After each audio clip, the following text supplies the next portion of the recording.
The podcast universe has exploded with amazing content for everyone to listen to. And there are so many incredible shows with just not enough time to listen to all of them. So if you're asking yourself, what do I listen to? The answer is real simple. Thrive Loud is the must-listen to, can't miss an episode, gotta hear what's next, most fun, energizing, and inspiring podcast show you'll ever encounter. With hundreds of episodes of guests ranging from CEOs, entrepreneurs, innovators, thought leaders, inspiring speakers to amazing humans, Thrive Loud is the real deal. Listen in as Lou Diamond decodes what makes incredible people thrive. If you're a regular listener, you already know this. And if this is your first time listening, get ready to Thrive Loud with Lou Diamond. Welcome, everyone, to another episode of Thrive Loud with Lou Diamond, connecting you to the most inspiring and amazing people that are thriving each and every day. I'm your host, Lou Diamond. Today on Thrive Loud, we have a passionate personal coach, author, teacher, and speaker whose work has inspired important conversations about social skills at elementary and middle schools and in homes all across the country. She believes all children can shine. Her work is critical to parents everywhere who support children with executive function challenges, struggling to show their best selves. Her new book, Why Will No One Play With Me?, is the play better plan to help kids of all ages make friends and thrive. And that's why we have her on the show today. Thrive Loud listeners, Caroline Maguire. Caroline, how are you today? I'm wonderful. It's so fun to do this. Thank you so much. Well, Caroline, this is kind of cool because we typically harp around the whole business topics on Thrive Loud, and we go off and talk about people that are doing unique things, maybe in their personal life, their passions, even charities. But this is a topic that I think our listeners can truly relate to because many of our listeners are parents and many of our listeners have to deal with unique situations as it relates to their children. I want to get a little bit behind the curtain and learn more about you so our listeners can understand a little bit more about you and how this is the message that you've been working on for many years now and is one of the most sought after people in this particular space. So let's kind of rewind a little bit and understand how this became your focus. That'll be my opening question for you, Caroline. Sure. And actually, I think that, the social skills piece, a lot of your listeners and a lot of business people, studies show its social skills really affect you. So it is germane. But how this started was that I was in human resources. I was rising up the ranks very quickly, but I was kind of miserable. And so I went out and I retrained and I became an executive function coach about 13 years ago. And very, very quickly, I realized that my clients, whether they were 5 or 35, that social skills was a really untapped area. And that for introverts and a lot of people, there just wasn't anything out there. And for parents, if your child has a severe diagnosis, there are resources, they get help through the school. And I'm not saying that they shouldn't, but if your child falls into that quirky, awkward, introverted, says the wrong thing, kind of alienates people category, there really was nothing. And you look at these resources that were out there and they were like unintelligible. And so I got this idea like my first year in business where I thought if I could make something that was really, really easy for parents to understand, it would just be so useful. And things kept happening. And one day I was in my office with a little guy and I was asking him some question. And I said something like, if you could change anything, what would you change? And he looked at me and he said, I don't want to know about that, Caroline. I want to know, why does no one play with me? And the question just started ringing in my head. And I'd love to say he was the last kid that asked me this question, but all kinds of people asked me this question, including adults. So I started sort of becoming passionate about this. This is about 13 years ago. And I literally went out and got my master's degree so that I would have the credentials and the knowledge to write this book. So I've been working on this sort of tirelessly in terms of the research and the information and tweaking it. And we spent a ton of time working over the past 5 years, even on how do you say things that's jargon free so anybody can understand. Caroline, I want to jump in here. And this is really kind of interesting because it's so interesting. First of all, kids are tough and social circles are very challenging. I wanted to ask this question because it is something that maybe it's because I'm older, or I've watched many other sets of kids and nieces and nephews grow up and have to deal with seeing it for a more frequent period of time. Are there more instances now where social skills seem to be unique or challenged so that many more people are asking the question, why will no one play with me? Is it more frequent today than it was before? So I think yes and no. So I was thinking about this the other day because I get asked this question a lot. I think we all know that uncle who alienates everybody at Thanksgiving, the friend who never gets promoted because they just keep saying the wrong thing. You know, the kid who you went to high school with who was just really misunderstood and quirky. A girl that I was working with was saying that in her high school yearbook, everybody wrote, "I wish I could get to know you." You know, so there's always been those people.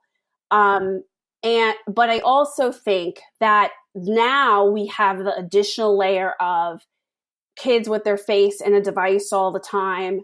Kids aren't playing as much. And play is how you learn social skills, unless you happen to be a person who just doesn't pick them up intuitively. So I think, yes, it is more frequent, but I don't want to let go of the fact that there have always been these people. And I have so many grandmas come to my talks. And they're there because they'll say to me, you know, my son struggled. I used to go up to the school. The school would say, oh, he's fine. He's not fine. You know, now he's 50 years old. He's not fine. And now I see it repeating with my grandchild. So I'm here. So I want to sort of walk that line because absolutely does social media, do all these devices affect kids? We know this. But I also think that a lot of people listening, when I say the uncle who alienates everybody at Thanksgiving, you know who I'm talking about, right? It's so true. In this work that you do, and this is not easy work, by the way, because a lot of what you are doing as a coach from that background is observing and listening and trying to decode before solving a problem. Big thing for those who are coaches is obviously not to solve, but to kind of work through the situation. Obviously, that balance of observing the situation and then trying to provide the how to deal with this. Can you share with our listeners a little bit about how you work through this process in trying to understand how to create and develop some of these social skills at this critical juncture of these children or adults' lives, whenever it might be? Yeah, I think thank you. That's a great question. So I think my superpower is that I have a really good social radar. And by the way, I was left out a lot because I was like a little old person trapped in a young person's body. But I think one of the things that the book puts forward, Why Will No One Play With Me, is this technique that is about coaching, which is where you ask questions. So, you know, there are going to be parents who read the book and they follow all the steps and they do a great job. But, you know, even with your uncle at Thanksgiving, you can start using these techniques of asking questions, not interrogating. But if you want to figure out what's going on, you need information, right? So this is step one. You need to know and decode what's going on. Does your kid know that they should read the room? Do they not know? Do they believe they're fine? You don't know that right now. So the first thing I always say to parents is, based on that great Harvard Business School article, you don't know what you don't know. So let's start from you know nothing. You don't make assumptions. Let's start from thinking about and asking questions. And this I teach you in the book, simple questions. The kid comes to you, they tell you something. How come? What makes you say that? What makes this hard? Because one of the things we have to figure out, and I had to figure out, is what goes on in the minds of these kids who are not engaging socially or are not reading the room or are not adjusting their message or are kind of alienating others. And a lot of times they have this sort of like a false impression of the social world, right? Like they think everybody's going to come to them. And I'm like, oh, no. Other teenagers are not going to come to you and involve you in a group. You have to go to them. So I want to start with that. The second piece that I really, really, really work on is if you think about social behavior, it's super complicated, right? There's all these moving parts and there's all these behaviors involved. So what I did was I worked with kids for the past 13 years and teens, trying to figure out what goes into all the little pieces that go into a really complicated behavior, like reading the room, right? Like going in, scanning, figuring out who your audience is, what are the expectations, and then adjusting yourself. And then I've broken them down into small little parts that are lessons that they can do that lead to them learning the larger skill. And my analogy is sports. If you learn to play soccer, to dive, to do any of these things, to swing a golf club, your coach shows you all the little pieces and then they bring them together. And that's a different way of teaching social skills because it's less about just telling them what to do. Caroline, this is a question that just flashed right through me here, and I'm curious. There are now, fortunately, many experts working with young children who have social issues or lots of other issues. And at certain stages early on, it's not necessarily very clear as they try to understand someone that might not have well-developed social skills or have other issues. And I guess my question to you is, there's a fine line between really serious instances, people on the spectrum, people not certain health issues or other instances that go down that avenue. And then obviously that line of there's some social challenges that might be more towards the mainstream. How do you work with what in some cases ends up being a team of other people looking at this to try to figure out when it's the right time to have you in the mix of working with someone? So I agree with you. And I think a lot of the kids that I work with and that I'm part of the team, they actually fall into this sort of netherland where they don't necessarily, their lives are not so acute. I mean, I work with some kids where it's acute too, but there's a lot of people where it's keeping them from being their best self, but it's not necessarily that they're bullied every minute of every day kind of thing. And I think one of the things I have in the book is 6 things everyone should be able to do socially. And so what I would say to parents is, we have a ton of research. We've interviewed CEOs, and they don't expect their, computer and engineer people to be perfect, but there are certain things you have to be able to do socially or you won't advance in this world. One of them is reading the room, right? One of them is adjusting your message to the audience. One of them is being adaptive. So what I do with parents and with making this decision is, can your child do those 6 things across different environments without you hovering? Because here's what I always say to parents: you're not going to college with this kid. So they have to become functioning adults, right? So that's one of the ways. Is like, if your kid can't do these 6 things, then we need to coach them. Everybody's working on something. There's no harm in that.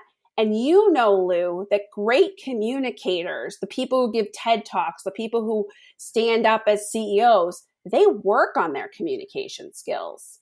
So I don't know if that answers the question, but that's a huge piece for me of, should I become part of this team? No, I think it's a great piece, and it bleeds over well into what you were mentioning. Obviously, when you look into the workplace, if those 6 skills are how you would advance, see what you've actually created are tools that obviously can be focused on social skills at the young age.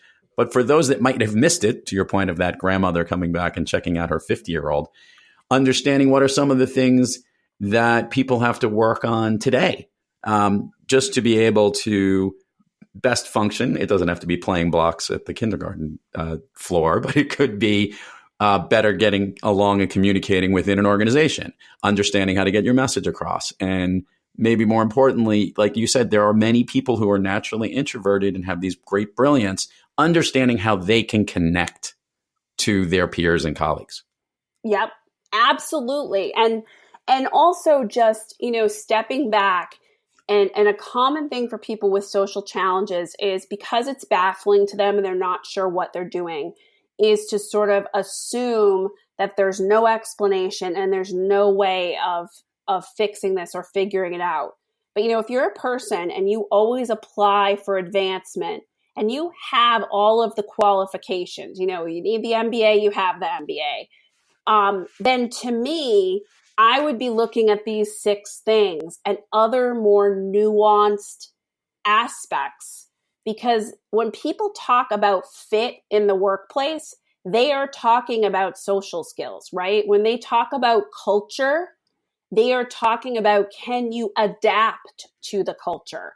So it's all ages, but we're always trying to prepare our kids so that they are able to someday be with others in a group and be their best self. I want to jump into one point that you mentioned, which I think is something that those who have children probably need to listen to more than the young children trying to adapt the social skills themselves. Parents can be difficult in the sense that parents see things from a much different lens. You mentioned the analogy of sports.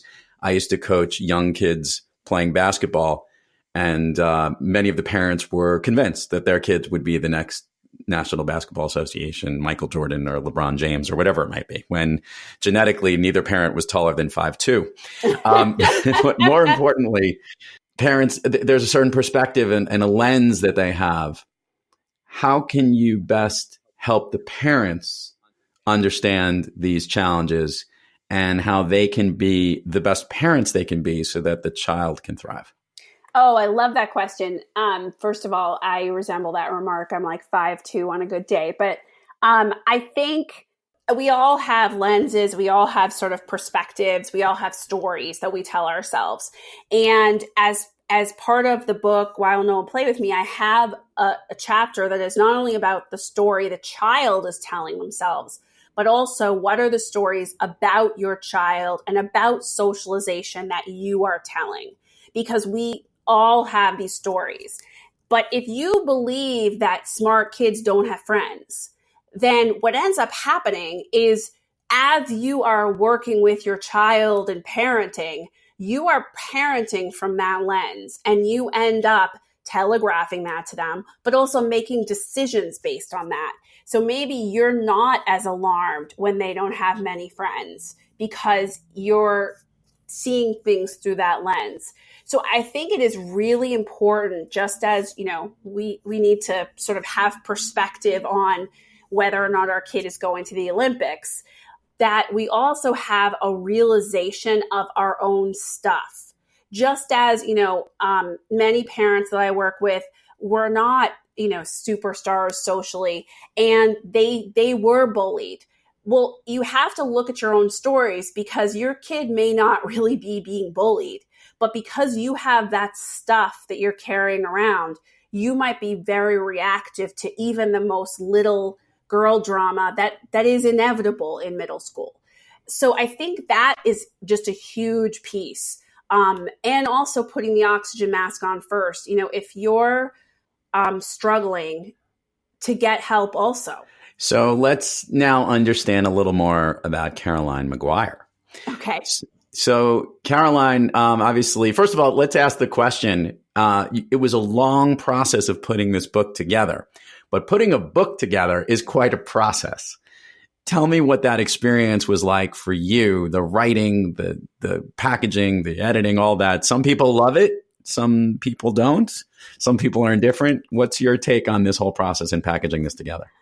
Well, I was really lucky. I have a great, wonderful sort of big agent who helped sell the book to the publishers, and I got a very big publisher, and I have a wonderful editor at Hachette. So I had some guidance, like I had big time guidance. I also have a collaborator who helps me with the writing. And she's written many books. Her name is Teresa Barker. She wrote Raising Cain with Michael Thompson and other wonderful parenting books. So the process was a little bit hellish. But because actually, as I was working on the book, and it was a book no one has ever done, right? And I quickly figured out why no one has ever done it, because it's really hard. As we were working, I had all this personal stuff come up. My nanny quit on July 12th via text. So I had to, be mom during the week and work on the weekend. So there was a lot that went into it. I think the biggest piece for me was that we had to write and rewrite all of this material and constantly have the team at the publisher reading this, all different random people, so that we all knew that if those directions weren't intelligible, if there was still jargon, we would have to rewrite it. So last summer and sort of the 6 to 9 months before the first draft went in, that was the hardest part, because we were really focused on, can I walk up to someone at my daughter's swim team and hand them this book, and no matter what level of education they have, they can understand it. I would say that it was a really hard process, but it's also rewarding because it came out really well. It did kind of take years off my life, but it was a good process. Well, I'll say this, the book writing process becomes the biggest challenge that most people have, because they're really great at the other things that they're really great at, which is obviously you working with kids and coaching and all of that. And then you have this message and then packaging together, which now makes me say you speak, you write, and you do this work as a coach. If you get to pick one of those each day, which is the favorite of the three now that you've been through this process? I would say easily working as a coach. And also I own a training program to train people. And it's the only International Coach Federation accredited ADHD coaching program. So I love teaching. I love helping people start to know how to do what I do. I don't do it every day. I do it only a couple days a week, but it really is so much fun. I still see clients because it keeps me fresh. If I could spend all my time giving speeches, I would. I give actually kind of a psycho amount of talks per year. But I do it because, again, it really also helps me work all this stuff out. If I know I have to give a talk and I pick a topic that's like really hard, then I spend the months before that talk figuring out how do you explain this to people. So I think also the diversity of my life really makes it fun, because I don't ever do the same thing every day. As it relates, how young are your kids that you have right now? So I have a little boy who just turned 5, and I have a daughter who's turning 11. And so, the 11-year-old is like a self-cleaning oven, right? She's just like off on her own. She went to swim team by herself this morning. She packed her own bag. She made her own lunch. But the 5-year-old is a little boy. And so, literally I found him the other day riding the dog with a harness. So I have to watch him more. So Caroline, I guess the question is, this is a tough one, right? Obviously, with the expertise that you have and the circles that you circle around from your friends and your community and your children, you have the ability to see a lot of this stuff and potentially good and bad habits or certain things that you can observe. It's hard, I guess, in some cases to not want to bring your practice into your world, if you would. Have you had instances where there are times you're like, I want to give this person advice, but obviously it's a situation where, it has to be approached. Anything like that has ever happened to you? Yes. So last summer after the nanny quit, I'm at the pool because I have to be there and the kids are there and I have my computer, literally. I'm that person. And actually there were quite a few people. It wasn't just me. And literally I'm hearing, kids have these problems and I usually hold back because I don't want to be that person who's just a busybody, but people do come to me, so what's interesting is that recently some of the kids have figured out that I do this. And so they'll come to me and ask me to figure out how to solve a dispute. Or parents, I'll show up at a barbecue and they're all gathered around and they're like, come here. We nominate you to talk to this person's parents about their social problem. And I'm like, nope, not doing that. No, I am always there. My husband's joke is that I cannot go to the supermarket without somebody asking me questions about this stuff. And I think part of it is that when people hear what I do, they're just really desperate for the information and I'm always happy to share, but I do hold back because, I wouldn't want everybody coming up to me telling me all the things that need to be worked on with my kids. So I hold back. And even when I have conversations with friends, I'll say like, are we venting or do you want advice? It is sometimes painful because, I've watched some kids who haven't had help as long as my daughter's been in school. And now I see them really struggling. I won't lie. It's painful sometimes, but I feel like the book will be out there and then hopefully it will also inspire a larger conversation in society about like, this stuff can be worked on and there's no shame in it. Just imagine how much they'll approach you in the supermarket once the book is out this in September. So Caroline, I love asking guests on this show this question. You have a great thriving practice. You're writing a book. You've got a well-known reputation as a speaker on a really important topic today. And lots of things are kicking in all cylinders and you're thriving. But on the days that you're not quite thriving on all cylinders, what practice do you seek or what person do you seek out to help yourself get back on the thriving track? Oh, I love that question. So I believe firmly that we all should be constantly working on ourselves. And so I have a life coach. I worked with this woman. She's really wonderful in order to pass all my International Coach Federation exams. And then I was like, every month for a while, I was like, I should have Jill go. And then I was like, nope, Jill has to stay. So I work with a really prominent life coach. I also, I really regularly take time to exercise because I find that if I run on the treadmill, listen to Rocky, the fourth one with the Russian, and do those kind of things, it helps me to thrive. It helps me to get out of ruts. It helps me to get out of my head because there's a lot of challenges for all of us trying to thrive.